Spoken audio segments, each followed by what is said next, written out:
ಜನರ ರಕ್ಷಣೆ ಮಾಡುವಂತಹ ಪೊಲೀಸರನ್ನೇ ಇವರು ಕೊಲೆ ಮಾಡಲಿಕ್ಕೆ ಪ್ರಯತ್ನ ಪಟ್ಟಿದ್ದು ಸಮಸ್ತ ನಾಗರಿಕ ಸಮಾಜ ಈ ಕೃತ್ಯದಿಂದ ಭಯಭೀತರಾಗಿದೆ. ಇವರು ಪ್ರತಿಭಟನೆಯ ನೆಪದಲ್ಲಿ ತಮ್ಮದೇ ಆಂಬ್ಯುಲೆನ್ಸ್ನಲ್ಲಿ ತಲವಾರು, ಸೋಡಾ ಬಾಟಲಿ, ಕಲ್ಲು ಮುಂತಾದ ಆಯುಧಗಳಿಂದ, ಮಾರಕಾಸ್ತ್ರಗಳಿಂದ ಸ್ಟೇಷನ್ಗೆ ದಾಳಿ ಮಾಡಿ, ಅಷ್ಟು ಮಾತ್ರ ಅಲ್ಲ, ಪೊಲೀಸ್ ಠಾಣೆಯ ಕಿಟಕಿಗಳನ್ನು ಉಡಿ ಮಾಡಿ, ಪೊಲೀಸ್ ವಾಹನಗಳನ್ನು ಉಡಿ ಮಾಡಿ ಅಲ್ಲಿ ದಾಂಧಲೆ ಮಾಡಿದ್ದಾರೆ. ಇದರ ಪರಿಣಾಮವಾಗಿ ಅಲ್ಲಿಯ DSP ಆದಂತಹ ಗಾನಕುಮಾರಿ ಅವರು ಇರ್ಬೋದು, SI ಪ್ರಸನ್ನ ಇರ್ಬೋದು ಮತ್ತು ಹಲವು ಪೊಲೀಸ್ ಮಹಿಳಾ ಸಿಬ್ಬಂದಿ ಮತ್ತು ಪೊಲೀಸರಿಗೆ ಹಲ್ಲೆಗಳಾಗಿದೆ. ಅವರು ಆಸ್ಪತ್ರೆಗೆ ದಾಖಲಾಗಿದ್ದಾರೆ. ಹಾಗಾಗಿ ಬಹಳ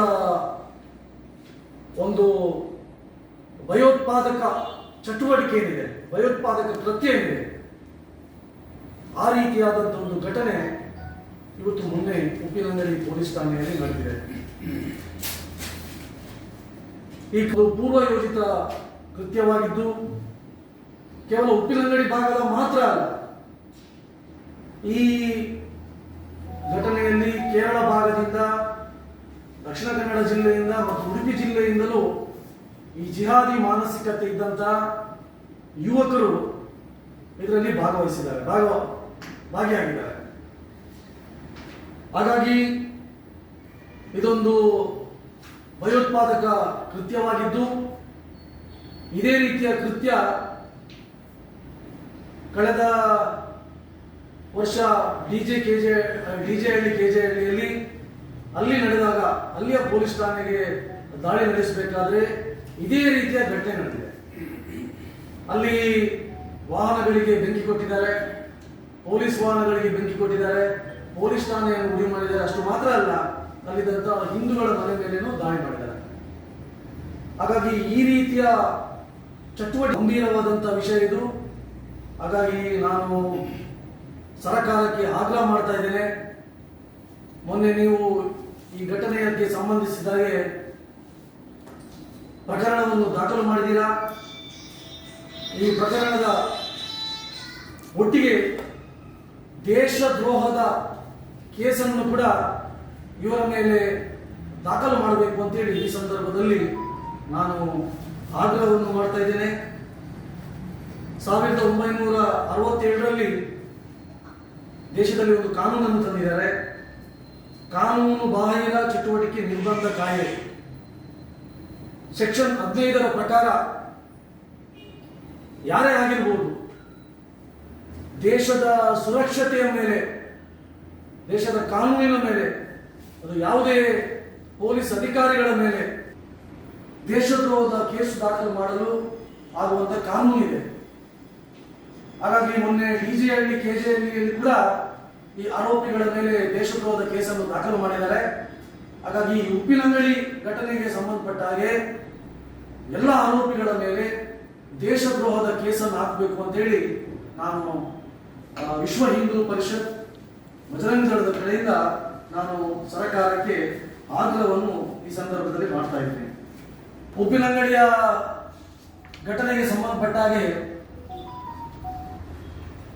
ತಮ್ಮ ಜೀವನಕ್ಕೋಸ್ಕರ ಮೀನು ಮಾರಾಟವನ್ನು ಮಾಡಿಕೊಂಡು ಒಂದು ಅಂಗಡಿಯನ್ನು ಇಟ್ಕೊಂಡು ಮಾರಾಟವನ್ನು ಮಾಡ್ತಾ ಇದ್ದಂತಹ ಅಶೋಕ್ ಮೋಹನ್ ಮತ್ತು ಅದಕ್ಕೆ ಮೀನನ್ನು ತೆಗೆದುಕೊಳ್ಳಿಕ್ಕೆ ಬಂದಂತಹ ಮಹೇಶ್ ಭಂಡಾರಿಯವರ ಮೇಲೆ 5 ಬೈಕ್ಗಳಲ್ಲಿ ಬಂದು ಅವರನ್ನು ತಲವಾರು ಹಿಡಿದು ಅವರ ಮೇಲೆ ಹಲ್ಲೆ ನಡೆಸಿ ಅವರನ್ನು ಕೊಲೆ ಮಾಡಲು ಪ್ರಯತ್ನ ಪಟ್ಟಂತಹ ಘಟನೆ ನಡೆದಿದೆ. ಅದರಲ್ಲಿ ಪೊಲೀಸರು 3 ಜನರನ್ನು ಬಂಧನ ಮಾಡಿದ್ದಾರೆ.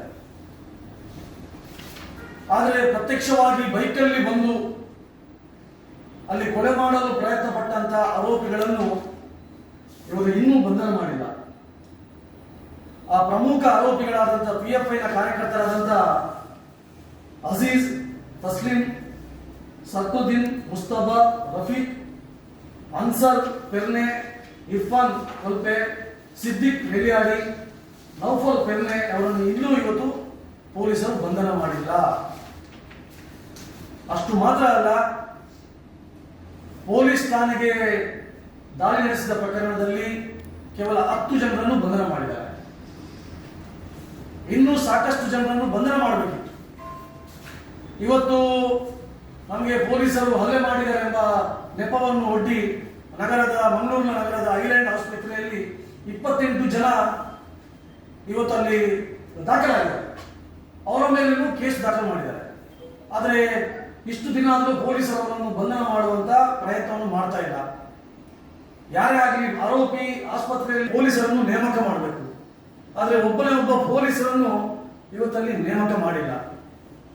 ಆ ಆರೋಪಿಯನ್ನು ಬಂಧನ ಮಾಡಲಿಕ್ಕೆ ಇವತ್ತು ಪೊಲೀಸರು ಹಿಂದೇಟಾಗ್ತಾ ಇದ್ದಾರೆ. ಬಹುಶಃ ಪಾಪ್ಯುಲರ್ ಫ್ರಂಟ್ ಆಫ್ ಇಂಡಿಯಾದ ಪ್ರತಿಭಟನೆಗೆ ಒತ್ತಡಕ್ಕೆ ಮಣಿದು ಈ ರೀತಿ ಹಿಂದೇಟು ಆಗ್ತಾ ಇದ್ದಾರೆ ಎಂಬಂತ ಸಂಶಯ ನಮಗೆ ಬಲವಾಗಿ ಕಾಣ್ತಾ ಇದೆ. ಹಾಗಾಗಿ ನಾನು ಇಲ್ಲಿಯ SP ಅವರ ಹತ್ರ, IG ಅವರ ಹತ್ರ ನಾನು ಆಗ್ರಹವನ್ನು ಮಾಡ್ತಾ ಇದ್ದೇನೆ. ನೀವು ತಕ್ಷಣ ಇದಕ್ಕೆ ಸಂಬಂಧಪಟ್ಟಂತಹ 2 ಪ್ರಕರಣಗಳಿಗೆ, ಒಂದು ಅಲ್ಲಿದ್ದಂತಹ ಮೀನು ಮಾರಾಟ ಮಾಡುತ್ತಿದ್ದಂತ ಯಾರು ಅವರ ಮೇಲೆ ಹಲ್ಲೆ ನಡೆಸಿದಂತ ಆರೋಪಿಗಳನ್ನು ನೀವು ಬಂಧನ ಮಾಡಿಲ್ಲ. ನಿಮ್ಮ ಪೊಲೀಸ್ ಠಾಣೆಗೆ ದಾಳಿ ಮಾಡಿದಂತ ಇನ್ನೂ ಸಾಕಷ್ಟು ಜನರನ್ನು ತಾವು ಬಂಧನ ಮಾಡಿಲ್ಲ. ನೀವು ತಕ್ಷಣ ಬಂಧನ ಮಾಡಬೇಕು. ನೀವು ಬಂಧನ ಮಾಡದಿದ್ದಲ್ಲಿ ಮುಂದಿನ ದಿವಸಗಳಲ್ಲಿ ನಮ್ಮ ಸಂಘಟನೆಯ ನೇತೃತ್ವದಲ್ಲಿ ಎಲ್ಲ ಹಿಂದೂಗಳ ಸಂಘಟನೆಗಳನ್ನು ಸೇರಿಸಿಕೊಂಡು ಬೃಹತ್ ಆದಂತಹ DC ಕಚೇರಿ ಚಲೋ ಎಂಬಂತ ಪ್ರತಿಭಟನೆಯನ್ನು ಕೂಡ ನಾವು ಮುಂದಿನ ದಿವಸಗಳಲ್ಲಿ ಮಾಡ್ತೇವೆ ಎಂಬಂತ ಎಚ್ಚರಿಕೆಯನ್ನು ನಾವು ಇವತ್ತು ಜಿಲ್ಲಾಡಳಿತಕ್ಕೆ ನಾವು ಈ ಪತ್ರಿಕಾಗೋಷ್ಠಿಯ ಮುಖಾಂತರ ನಾವು ಇವತ್ತು ಎಚ್ಚರಿಕೆಯನ್ನು ಕೊಡ್ತಾ ಇದ್ದೀವಿ.